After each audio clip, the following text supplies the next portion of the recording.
ശാസ്താംകോട്ടയിൽ തൊഴിലാളി പ്രതിഷേധ കൂട്ടായ്മ സംഘടിപ്പിച്ചു. UDTF-ന്റെ നേതൃത്വത്തിലാണ് കൂട്ടായ്മ സംഘടിപ്പിച്ചത്. കേന്ദ്ര സംസ്ഥാന സർക്കാരുകളുടെ തൊഴിലാളി ദ്രോഹ നയങ്ങളിൽ പ്രതിഷേധിച്ചാണ് കുന്നത്തൂർ മണ്ഡലം കമ്മിറ്റിയുടെ നേതൃത്വത്തിൽ കൂട്ടായ്മ സംഘടിപ്പിച്ചത്. UDTF കുന്നത്തൂർ നിയോജക മണ്ഡലം കമ്മിറ്റിയുടെ നേതൃത്വത്തിലാണ് ശാസ്താംകോട്ട ഹെഡ് പോസ്റ്റ് ഓഫീസിന് മുന്നിൽ പ്രതിഷേധ കൂട്ടായ്മ സംഘടിപ്പിച്ചത്. RYF സംസ്ഥാന പ്രസിഡന്റ് ഉല്ലാസ് കോവൂർ ഉദ്ഘാടനം ചെയ്തു. തൊഴിലാളി ദ്രോഹത്തിൽ കേന്ദ്ര സംസ്ഥാന സർക്കാരുകൾ മത്സരത്തിലാണെന്ന് അദ്ദേഹം കുറ്റപ്പെടുത്തി.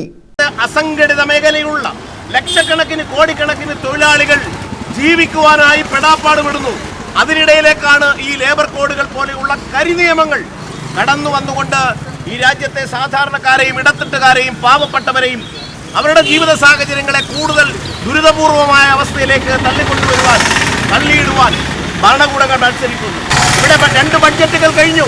ആ 2 ബഡ്ജറ്റുകളിൽ കേരളത്തെ ഗുരുതരമായ കേരളത്തിന്റെ സാമ്പത്തിക സ്ഥിതിയെ ബാധിക്കുന്ന തൊഴിലുറപ്പ് പോലെയുള്ള അസംഘടിത മേഖലയിലെ തൊഴിലാളികളെ നേരിട്ട് ബാധിക്കുന്ന ലക്ഷക്കണക്കിന് കേരളത്തിലെ അമ്മമാർ സഹോദരിമാർ പണിയെടുത്ത് അന്നന്നത്തെ അന്നത്തിന് വക കണ്ടെത്താൻ ജീവിതത്തിന്റെ 2 അറ്റം കൂട്ടിമുട്ടിക്കാൻ പെടാപ്പാട് വിടുമ്പോൾ കശുവണ്ടി, കൈത്തറി, തീപ്പട്ടി പോലെയുള്ള വ്യവസായങ്ങൾ, പരമ്പരാഗത തൊഴിൽ വ്യവസായങ്ങൾ ആ മേഖലയിൽ നിന്നും കുട്ടപലായനം ചെയ്ത് കടന്നു വന്നവരാണ് ഇന്ന് തൊഴിലുറപ്പ് മേഖലയിൽ പണിയെടുക്കുന്ന തുച്ഛമായ വരുമാനത്തിൽ പണിയെടുക്കുന്ന പാവപ്പെട്ട അമ്മമാരും സഹോദരിമാരും.